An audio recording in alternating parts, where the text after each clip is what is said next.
හයි හයි. ඔන්න ඉතින් සතියන්තයේ පොඩි වෙනසකටත් එක්ක අපි නිමාඩුවක් ගත කරන්න ටවුරංගවලට පිටත් වෙන්න තමයි හදන්නේ. වෙලාව හවස 3ට විතර ඇති. ටැරඩේල් වලින් පටන් ගත්තු අපේ ගමනේ පළවෙනි නැවතුම්පළ වුණේ ටවුපුවල තියෙන ලෝකේ ආකර්ශනීයම මැක්ඩොනල්ඩ් අවන්හලයි.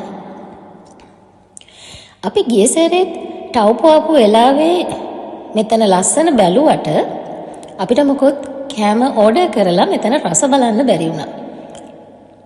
ඒ වගේම විකුම්ටත් ලොකු ආසාවක් තිබුණා මෙතනින් මොනවා හරි අරගෙන ඒ කෑමවල රස බලන්න, ඒ වගේම ඒ සුන්දරත්වය විඳින්න. ඉතින් මේ මැක්ඩොනල්ඩ් අවන්හලේ ආකර්ශනීයම අවන්හල කියන්න හේතුව තමයි අපිට අපේ ගත්තු කෑම වේල ප්ලේන් එකක් ඇතුළට වෙලා බොහොම නිදහසේ රස විඳින්න අවස්ථාව ලැබෙන එක. මේක පරණ යුද්ධ කාලෙදී භාවිතා කරපු ප්ලේන් එකක්.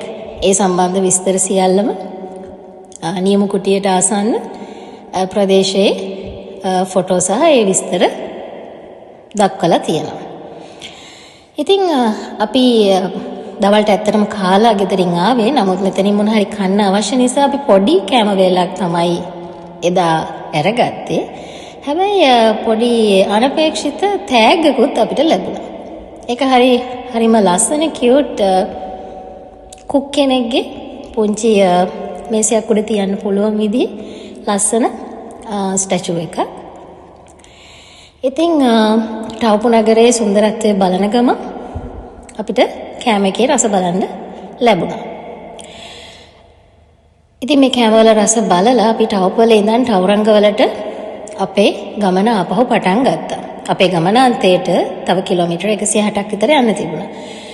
ගමන පටන් ගද්දී අපිට හොඳට අවුව තිබුණත් දැන් ඔන්න ටික ටික වැස්ස සහ මීදුම අපිට අත්දකින්න හම්බුණා. ඉතින් රෑ 8 විතර වෙනකොට අපි අපේ නවාතැන්පලට ආවා. මේක අපි හිතුවටත් වඩා හරිම පිළිවෙලට තියෙන ලස්සන යුනිට් එකක්. ඉතින් ඔන්න ඔහොමයි ටවුරංගවලට ආපු අපේ පළවෙනි දවස ගත වුණේ. ඊළඟ වීඩියෝ එකෙන් ටවුරංගවල අපි දැකපු ලස්සන දේවල් බලන්න අපිත් එක්ක එකතු වෙන්න.